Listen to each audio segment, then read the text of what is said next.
So my name's Alex, as I was introduced, and my job, as you can see on the screen, is to launch Uber in different places, specifically around the Central and Eastern European region. So I thought it might be good to have a chat with you guys, especially given that we have a sort of a startup audience here today, a little bit about how we sort of spread the love of the sharing economy and how we set up startups as a business in different places.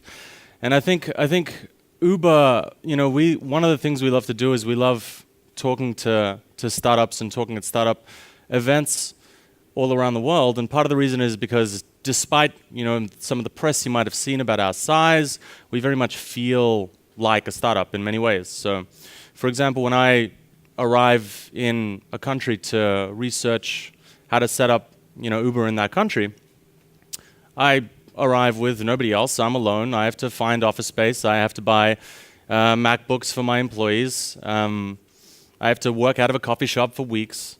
So the kind of experience that we live at Uber in many ways is very, very similar to the startup experience many of you would be used to. Cool. So I just want to start the conversation by, and I know this is a little bit of a cliche, and I think you guys might have heard this at different conferences by different tech industry speakers before, but I just want you to think about it because it's something I don't think we give enough real thought to. That this is kind of where we started, and this wasn't actually very long ago. This was maybe about 7 or 8 years ago. I don't know. Do you guys remember this phone? Who in here had this phone? I had this phone. Yeah. It really wasn't that long ago that this is what we relied on, and we thought that this was super cool and super advanced, right? And so what we've done is in about 7 or 8 years, we've gone from this to this. And the reason I want to bring it up is because this thing that we have in our pockets, it's a supercomputer, right? I mean, the processing power of this thing is incredible. And every year it improves. And what it allows us to do and what it's allowed us to do in such a short time, in just a few short years, has, I think, surpassed everybody's expectations. And I think what it means for the sharing economy, what it means for the startup economy is that it allows us to do things that we've never imagined, that we never imagined possible, just as recently as only 5 years ago. So, yeah, from small to transformational in 5 years. So Uber was one of the companies that really sort of rode the wave of this technological advancement in smartphone technology, in GPS technology, and that's what's allowed us to develop this transformational business in a very short period of time. I wanted to, I guess, give you guys an idea visually of the sort of market development that we've seen around the world in this short period of time. So 2011, you see a few small dots on the map. I don't know if you guys can see this, but basically we've got just a few cities in the US and one small dot in Europe, which is France. Paris was the first city we launched outside the US. Fast forward to 2012, we've got a few more dots popping up around the US and a few more in Europe. 2013 sees us expand deeper into Western Europe and also into Central Eastern Europe, and then you see a whole bunch of dots appear on the Asia Pacific side of the grid, while we also set up markets in South America. 2014, you see sort of the east and west coast seaboards of the US light up, plus you see us sort of setting up markets in the Middle East, as well as Africa and large parts of Asia Pacific. And so this is kind of what it looked like, and I'll be honest, this isn't even updated as it should be. This was actually roughly around the middle of this year, right? Since then, we've added quite a few more dots to that map as well. So these numbers, I think, are relatively accurate, although honestly, they change every week.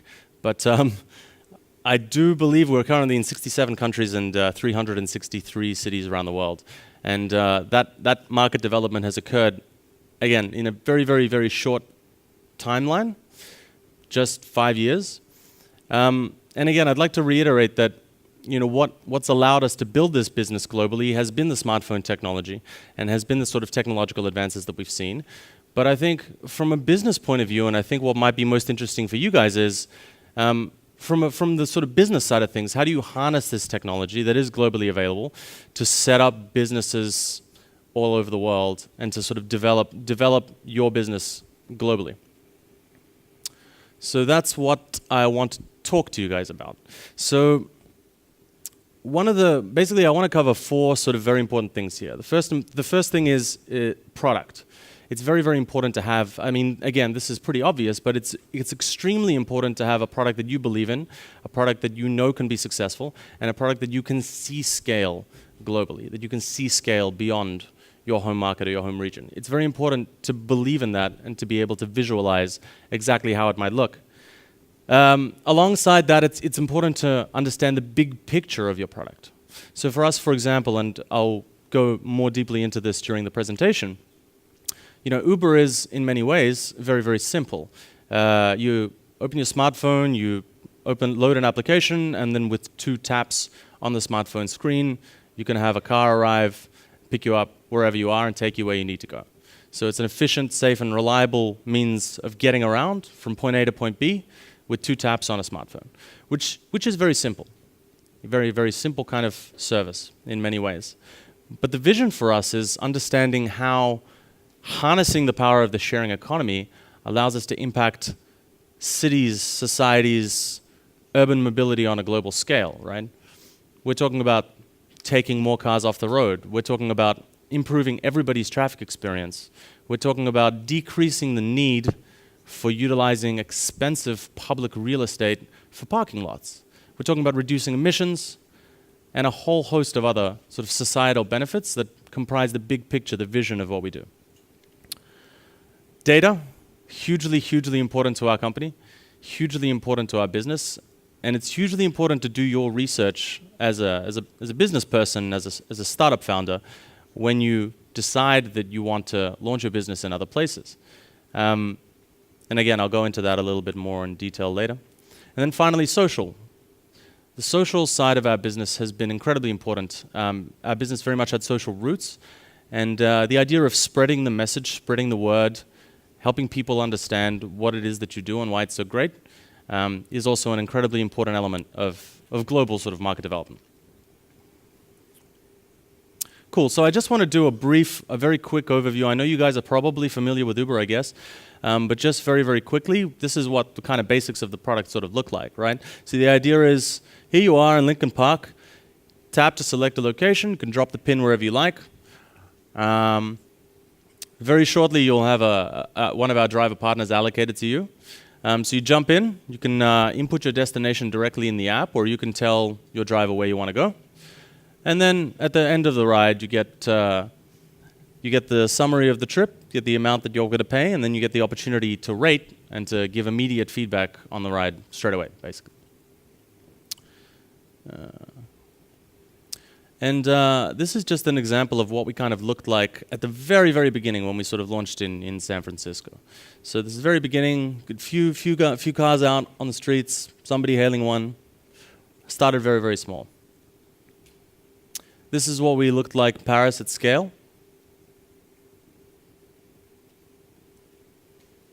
And this is another US city, I think New York. With a bunch of different products that we now offer. So now we have the sort of economy product, UberX. We have Uber Black, Uber XL, which is a large car. We have SUVs, sport utility vehicles, taxi business. We have also a lot more different products in different parts of the world that we've expanded. Cool.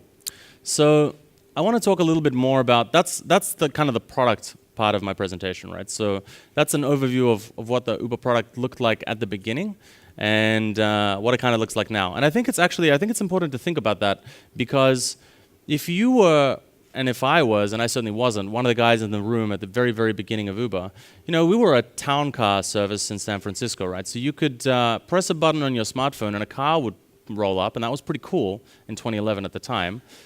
But that car would be a Lincoln Town car, it would be a very expensive vehicle, sometimes it would take a pretty long time to get there, and it was very much a luxury product. And luxury products are cool. We still have Uber Black in many, many cities, and we love it. But the question was, how do you scale this business, right? So would Uber continue to be a sort of niche luxury product, Or would we be able to provide transportation as reliable as running water for everyone, everywhere? And we understood that in order to be able to do that, we wouldn't be able to just rely on town cars and just have a luxury product, because it wouldn't be affordable. It wouldn't be affordable for most people. For many people like myself, it would be affordable only once in a while, certainly not as a daily way of getting from point A to point B. So this is where the importance of understanding your product really comes into play.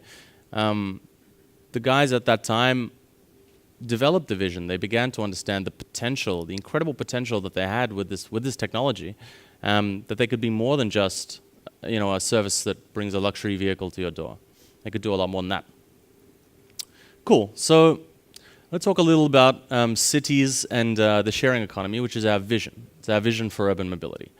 And as I said, from a user point of view, when you guys think of Uber, most of the time you think, okay, I need to get from my home to my office, or I need to get to the shops, or I need to go out tonight with my girlfriend. I'm going to take my girlfriend out on a date.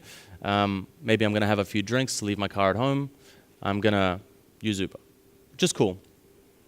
But as startup founders and as business people, you need to understand not only what the basics of your product are, but also what the vision is, right? What it can do for society, not only how it can scale as a product, but how it can change the world. So many of us are used to this.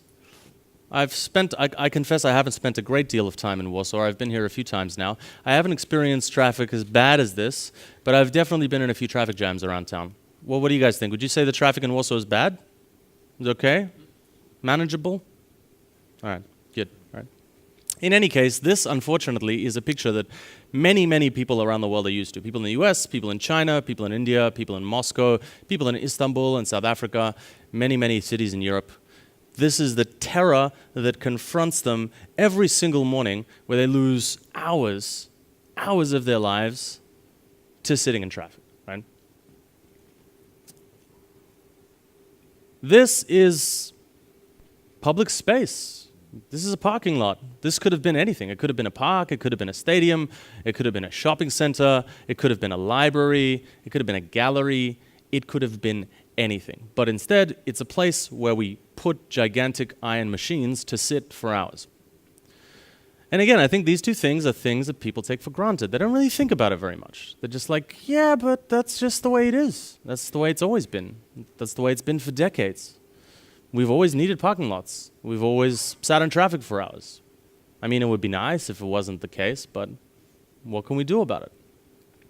And of course, there have been many different solutions proposed, many of them very worthwhile. I mean, recently, I believe there was a summit in Paris discussing climate change, how governments can combat it.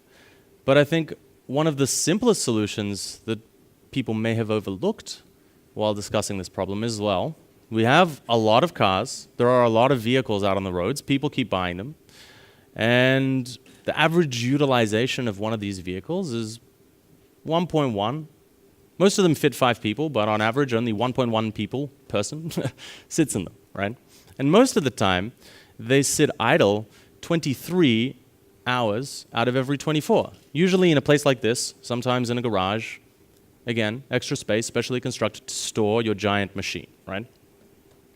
So if all these cars are out there already, we bought them, we paid for them, we spend a lot of money maintaining them and buying gas for them and buying insurance and making them look pretty, if they're already there, why don't we just use them better, more efficiently? I mean, if they can carry 5 people, why do they only carry 1.1? That doesn't make sense. And if they can be used for many more hours, why do we only use them for 1 hour out of every 24? Very, very simple concept, right? We've got this stuff. Why don't we just use it better, use it more efficiently? So fewer cars is the vision, right? Because we believe that if people have a form of transportation that's reliable, that's safe, that's efficient, that's easy, that's pleasant to use, any time of day, anywhere around town, in 5 minutes or less, that car is going to come and take you to where you need to go, then they won't need to buy their own cars. That simple. And I don't know if you guys saw, but there was even a story in New York Times about this around 6 months ago, where they were talking about how kids in New York, when they turn 16, because in America you can drive when you're 16, when they turn 16, instead of asking their parents to help them get a driver's license and help them buy a car, they're actually just asking them to help them set up an Uber account, which we thought was super cool. Because these kids are obviously saying, well, you know, a car would be nice. It's nice to have, but I don't really need it, right? So if we take the numbers, if we look at the data, right? We say a personal car carries 1.5 passengers on average and does 2.5 trips per day, then that's 3.8 person trips per day, right? If you take a regular Uber, multiply that by 4, and say it does 10 trips a day instead of 2.5, that's 15 person trips per day, right? Which is a huge number, right? I mean, people's mobility doesn't change that much, right? Whatever you do and whatever's available, you're going to need to get from point A to point B. You have to get to work. You have to go buy stuff, right? Even when it's snowing outside, you still need to go out and do things. So if we can squeeze more efficiency out of these vehicles and get people around better, more efficiently, that could potentially change the game. And have you guys heard about Uber Pool? Who's heard of Uber Pool? Yeah? Cool. All right. So Uber Pool is a product that we've launched in the US. And it's a product that we've launched in, I guess, the markets where we have sort of a lot of scale, right? We've been there for a long time. We've really built up sort of a large business. And what it basically does is when you request a ride, you can choose to pay less for that ride if you don't mind sharing it with someone else. And so it usually halves the cost of your journey, basically. So you're sort of like, okay, I need to get from one of these suburbs to the center of town. I wouldn't mind paying less for it, and I don't mind riding along with someone else. I'm sure there are plenty of other people around my area that are requesting an Uber at the same time. I'm going to hit the Uber Pool button, and then the system will match you to somebody else going along the same route. So what you end up happening is you end up having an Uber picking up a passenger at point 1, then picking up a passenger at point 2 along the route, then dropping off passenger at point 1, then potentially picking up a third passenger, then dropping off passenger 2, and so it goes. So what you have is you have these vehicles that are just continually utilized, squeezing as much efficiency as we can out of these cars that we've spent so much money and so much time on. So when you run the numbers on Pool, if you're talking about an average of 3 passengers in a pool doing 10 trips per day, then that's 30 person trips per day, which is an 8x improvement on what we had with the original personal car. 8x, right? And this changes things in a number of ways, right? In a number of ways. Not only does it decrease the need for vehicles, not only does it make it easier to get more efficiency out of the cars we already have to get you to where you already need to go, but it also gives you as an individual a lot of freedom, right? Because everybody remembers when, for those of us that are older in the room, before we could afford our own car, when we used to be students, for example, we would really have to think about this stuff. Like, man, I really want to go out with my friends, but, the metro stops running at 12 midnight, so there's no real safe way for me to get home that's affordable, Or, man, I really want to check out, I want to go to my friend's house, but he lives on the other side of town, and it's going to take me an hour to get there on the metro, or I have to wait a very long time, or I live far from a bus stop, for example.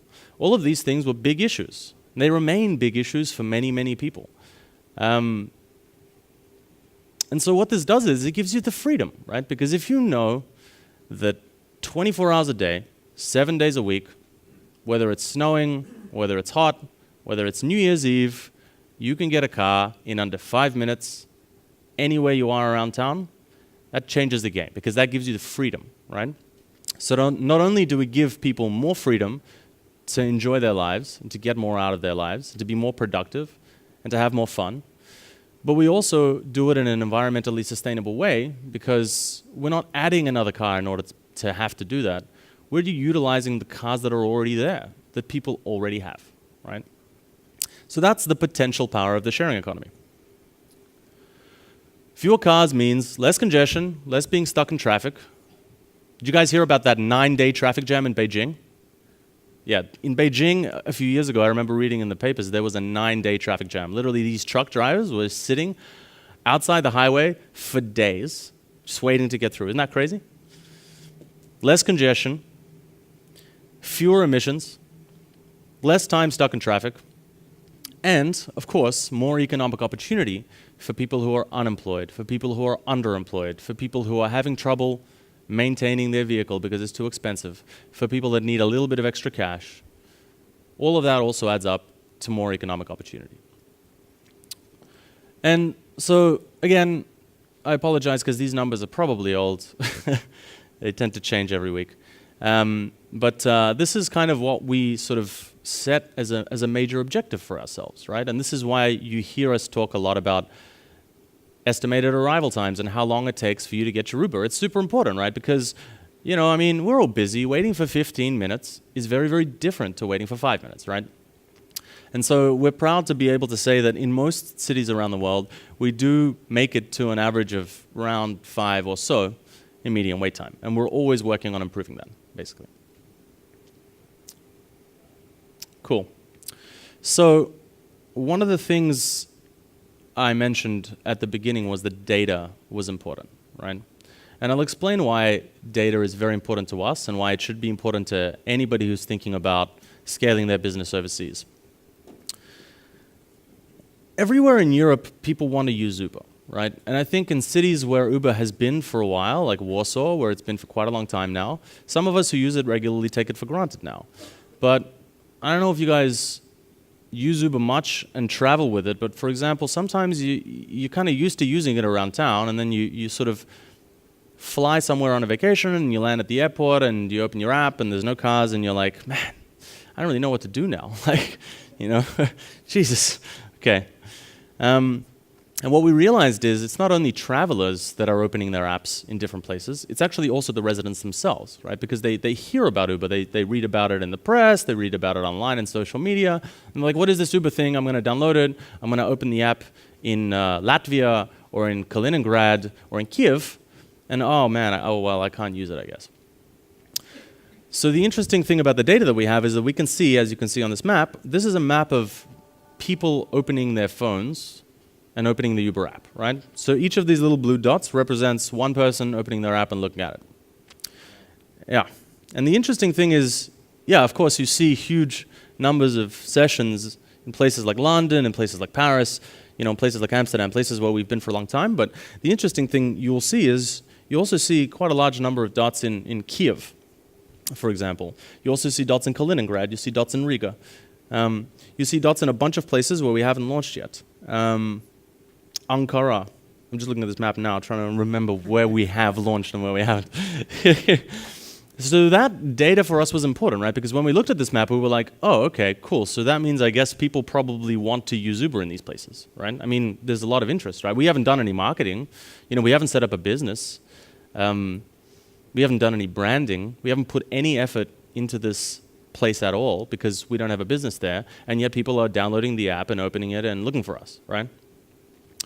So this told us, well, maybe it might be a good idea to look into how we could go about launching a product in these places, right? And that's important because, man, if nobody wants to use your product overseas, then why would you bother launching it, right? It's kind of, you know, I mean, any startup founder is usually swinging between ultimate arrogance, thinking that their product will save the world, and ultimate insecurity, fearing that their product will be the biggest failure ever and they'll never live it down, right? That's kind of the startup life. So it's good to be able to use data to back that ultimate arrogance up. Like, okay, cool, yeah, people really like this product and they're actually looking for it in places where we haven't launched yet. So I want to talk a little bit about translating that vision into action with data. And I want to talk a little bit about the Baltic states. And the reason I'm going to talk about the Baltic states is because that's where my personal experience with Uber lies, basically. So my background is I launched Uber in Bucharest in Romania. After that, I launched it in Tallinn, Estonia, Minsk, and in Vilnius in Lithuania. So I'm going to take two of those cities and just talk a little bit more about what we did there and how we worked with data to translate that vision that we discussed into action, into a viable product. Cool, so this actually was a map of Tallinn that we drew up before we launched, right? So this was before we launched. And each dot represented a person looking at their phone, opening the app, and looking for an Uber, right?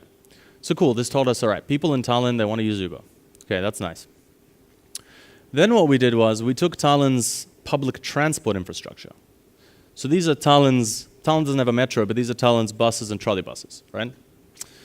And we laid out its public transport infrastructure on top of our map of people who are opening the app, right? And one thing that you'll notice is the yellow represents people who live sort of within about half a kilometer from a tram or train station. The blue represents people who don't, right? And what this told us was that, like most cities in the world, Tallinn has a pretty good public transport system. In fact, public transport is free for people who live in Tallinn. Isn't that crazy? Free. Don't have to pay for it. But, of course, public transport is very expensive infrastructure. You have to lay cables, you have to lay tram lines, you have to buy buses, you have to organize them into routes, right? You have to build bus stops. So, of course, Tallinn, like many other cities, isn't able to cover the entire city, the entire metropolitan area, with public transport infrastructure, especially as it kind of grows and develops as cities tend to do, right? People live in different places. A lot of those people don't live anywhere near a bus stop or a tram stop or a trolley bus. And what we realized was a lot of the people that were looking for Uber were actually people who lived pretty far away from Tallinn's existing public transport, right? So what this told us was that this could potentially be a solution for Tallinn as a municipality, because all these people would find it much, much easier to get to their nearest public transport stop. Because we saw in Paris, for example, after we'd been operating there for a couple of years, that a lot of people were using Uber as kind of like a last mile solution. They would like live very far away from the center, and they would live some distance, not walking distance, from the last stop on the metro. And so they would get an Uber from their home to the last stop on the metro, or from the last stop on the metro to their home. Right? So they were using it as like a last mile solution, basically. And we thought, okay, this is interesting. So this is also something that could potentially be of use in Tallinn, right? This is something that we could offer to supplement the existing public transport infrastructure.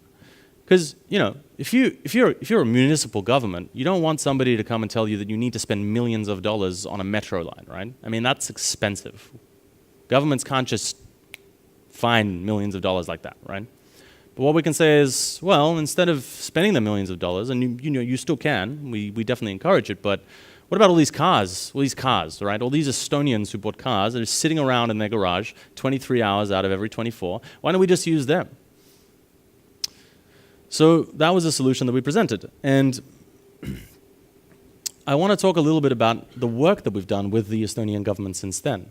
Because Estonia, much like Poland, is known as being fairly technologically advanced. I mean, in many cases, places like Poland, Estonia, Lithuania, in these countries, stuff happens faster than it does in the West. Technologies are adapted much more quickly, right? So we said, why don't we work together and see what we can do? And we had very, very productive engagement with all levels of government in Estonia, at the municipal level in Tallinn, at the national level with members of parliament. One of the most interesting conversations we had was with the Estonian Tax Authority. So the tax authorities, of course, are not as invested in public transport. That's not really their game. But all tax authorities are concerned with tax collection, right? They're like, how do we increase tax revenue? How do we make sure that we collect as much tax revenue as possible, right? So we said, well, if you look at our app, you'll realize that it's completely cashless, right? There's not a single dime or euro cent that goes unaccounted for, because everything is done at the back end. You get into an Uber, your credit card is charged at the end of the trip, you don't hand over any cash, there's no need for change, the receipt comes electronically, every cent is accounted for, tracked, saved, easily accessible, right? So we said our driver partners, they know every single trip that they've taken, they've got it saved, everything's saved, they've got all the data at their fingertips, right? So why don't we know that the sharing economy is good for Estonia, right? We know that if we're able to utilize these cars better, it's going to be good. We're going to get more cars off the road, less emissions, decrease congestion, all that stuff, right? We said all of that's going to be great. So why don't we make, as part of launching the sharing economy in Estonia, why don't we make it easier for people who participate in the sharing economy to pay their taxes, right? And the Estonian tax authorities were like, yeah, that's awesome. That's great. You guys are like natural allies for us because, as you said, like every single cent is tracked constantly, right? So it's always there. It's always visible. Super transparent. So we decided that we would do a pilot project with the Estonian tax authorities, which would create a new interface for Uber drivers to be able to report their income. Because I don't know if you guys, like do your personal income tax, right? Taxes are complicated, they're difficult, right? And so what this does is it makes it much easier for Uber drivers. Some of these guys will drive like 2 hours a week, 4 hours a week, 10 hours a month to be able to report their income. And what we hope this will be is not just something that Uber can use, but something that our competitors can use, for example, something that Airbnb hosts can use, something that whatever crazy sharing economy stuff kind of pops up in the future, we'll be able to utilize and be able to scale effectively. We hope it'll become a model for many other countries as well. And so this is an example of where we had the data, we understood the need for Uber in Tallinn. We understood that there was a need for it, right? And we wanted to say, okay, what's the best way for us to be able to launch this business in Tallinn that makes it good for everybody, right? What's the most positive way for us to do this? And this was one of the things that resulted from it. Another example is Uber in Lithuania, which we actually only recently launched. It's only been about 2 weeks. What we did when we launched Uber in Lithuania was we spoke to a huge number of people prior to launching, basically. So we met with the mayor, who sent his best wishes when we launched. We met with Antanas Goga, who's a member of the European Parliament. We met with the Prime Minister. We met with a number of other members of Parliament across the political spectrum. And we basically said, look, we have the data, right? We know that people in Vilnius want to use Uber. We know that Vilnius's public transport infrastructure could be better. We know that Lithuanians buy a lot of cars, and we know those cars are expensive, and we know that they have trouble potentially maintaining those cars, spending all the money that needs to be spent on those cars on a regular basis. Why don't we work out the best way for us to help?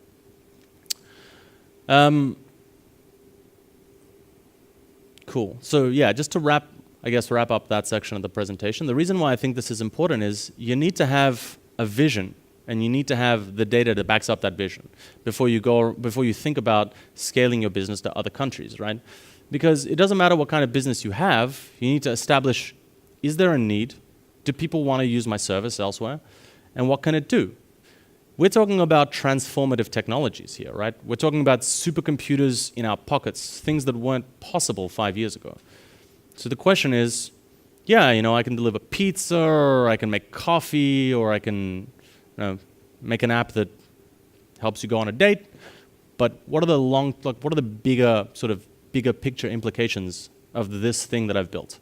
How's it going to look when it scales to 5 countries, 10 countries, 65 countries, right?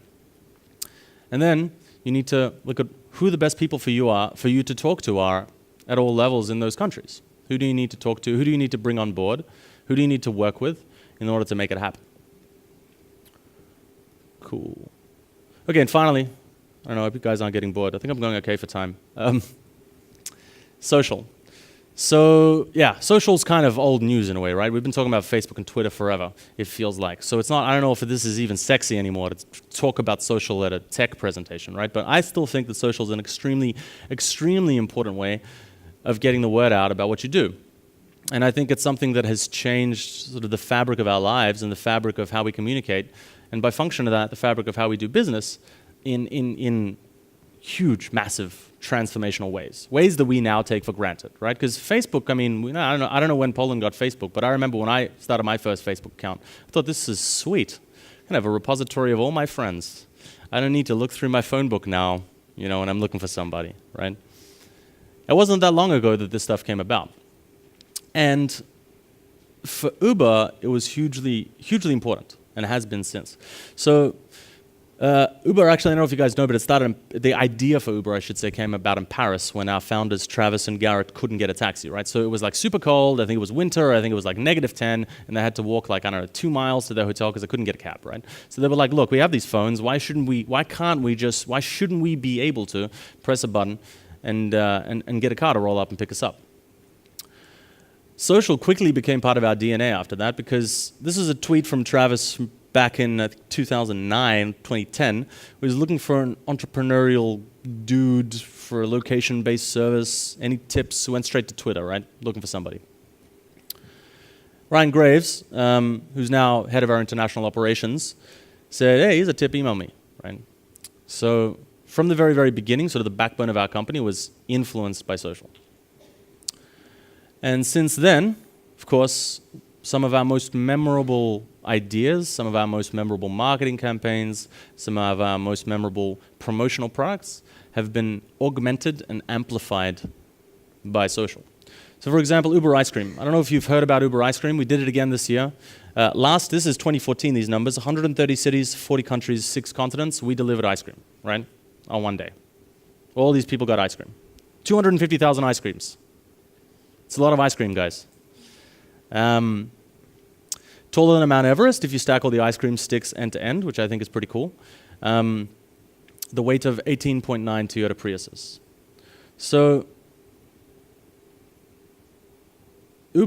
social was a huge part of that, right? Because, you know, when people see something cool, when people see something different, something interesting, when people have a meaningful experience, you know, an experience they can feel emotional about, they want to share it, they want to be able to talk about it, and social media is usually the first place they go, right? So we saw tweets and Instagrams and Facebook posts from all over the world, from the Philippines, from Hyderabad in India. This one's from Justin Bieber. I don't know where he was at the time. I don't know how you guys feel about Justin Bieber, but he liked Uber Ice Cream. And we did a bunch of other stuff, right? So it wasn't just ice cream. We did on-demand weddings, which I think is pretty cool. For those of you guys still waiting to tie the knot, this may have made it easier for you. We did Uber Kittens, where we delivered little kittens for people to kind of play with for 15 minutes, after which they could adopt them because they were homeless. We did Uber Chopper, where you could get a ride in a helicopter on demand. And yeah, so we've done a lot of kind of stuff that was massively augmented by social media. And there's, I guess, 2 things that I would want to suggest to anybody here running a business, anybody here with a startup, anybody here who's thinking about scaling and developing that startup elsewhere. Be bold. That's one thing. That's very important, right? So you could do like a get $10 off your thing if you share and stuff, which has been very, very good for us, for example. That's very important. But that's not going to form the backbone of all of your marketing for the rest of the year, right? Be bold. Think of huge, cool, crazy stuff that you can do that will be super interesting, right? And yeah, again, like, I don't know, this sounds like a cliche, right? I feel like I'm listening to myself talking and I'm like, this sounds boring, be bold. Okay, that's not a very interesting thing to say. It is, because when you run a startup, when you run a company, a lot of the time you're scared, you're a little bit scared, right? You've plowed all this money, all this time, all these emotions into this business, and you don't want to jump off a cliff by delivering kittens. I mean, God, who thinks of something like that, right? It's crazy. But you have to be bold because people will notice, right? People will notice that you're doing something interesting. People will notice your business. But more than that, they'll notice the transformational power of what you do, right? Because, man, if you can deliver kittens, if you can do on-demand weddings, if you can get people into helicopters and deliver ice cream, 250,000 of them in one day, right? Who knows what you could potentially do? That's a game changer. So you have to be bold, right? And social, don't neglect it. It's hugely important, right? Because there's nothing worse than being super bold and then waking up the next morning and finding out that no one cared, that no one knew about it, right? No one knew about, you know, these kittens that you delivered everywhere. Social is the best way to get your message across quickly, efficiently, easily, and cheaply. And yeah, last bit is feedback loops. So the idea that I recently derided a good 5 minutes ago about giving people a certain discount off their ride is actually a great idea. It's an amazing idea. It's very, very, very simple and very, very effective, and has been hugely, hugely successful for us. I think to date it's probably still our most successful marketing channel, right? The idea that you can share your personal promo code with your friends, they'll get a first ride free up to a certain amount, and you'll get a ride free as well. Very simple, incredibly effective. So I guess the takeaway here is be bold, but also do stuff that just kind of makes sense. Like sometimes the simple stuff and keeping it simple can be even more effective and even more powerful than some of the bold ideas. And when you're trying to develop a business, when you're trying to launch that business in different places, you need both. You both need to be bold and think of huge ideas that could change the game, but you also need to keep it simple and understand that everybody likes a freebie, and a lot of people like to try something new for free without having to pay for it, right? Okay, I think this is my last slide. The final thing is, for us, and what's been hugely, hugely important, is writer support. So this is kind of a simple idea again. The idea that, we'll reply to your emails and your tweets very quickly to make sure that you're happy. But it's actually crazy important and not very common, right?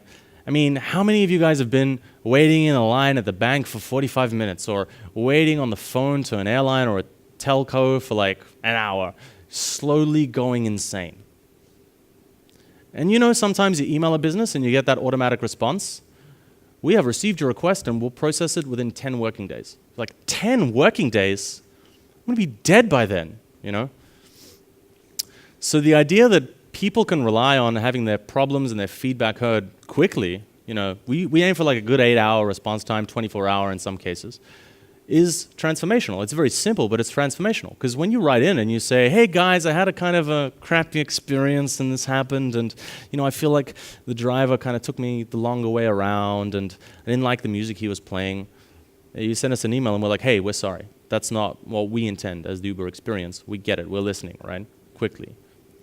That's important. People feel like, okay, these guys care. And we do. That's why we invest so much into world-class support, right? And highly encourage this for anybody thinking about scaling a business overseas. Invest in world-class support, because those early users will be your champions if they feel like they're being respected, if they feel like you care. Because part of the reason why you hate sitting for an hour on the phone to a telco is they don't care about you. They have like millions of users, right? Why would they care? Feel insignificant. It's important to make sure that your customers feel loved, they feel like you care for them, and they feel important, because they are, right? They are. Without them, you wouldn't have a business. So, hugely important. So to cap it off, basically, remember, product is hugely important. Believe in what you do, but you need to be able to visualize how it scales, how it looks at scale. Delivering 5 pizzas is incredibly different to delivering 1 million pizzas in 100 cities around the world. Vision, you need to understand the big picture of what you're doing, not just the small stuff. Data, do as much research as possible. Have effective data, have reasons, have rationale for why you make business decisions. And share the love, be social. Take care of your customers, let as many people know about the cool stuff that you're doing as possible. And that's that.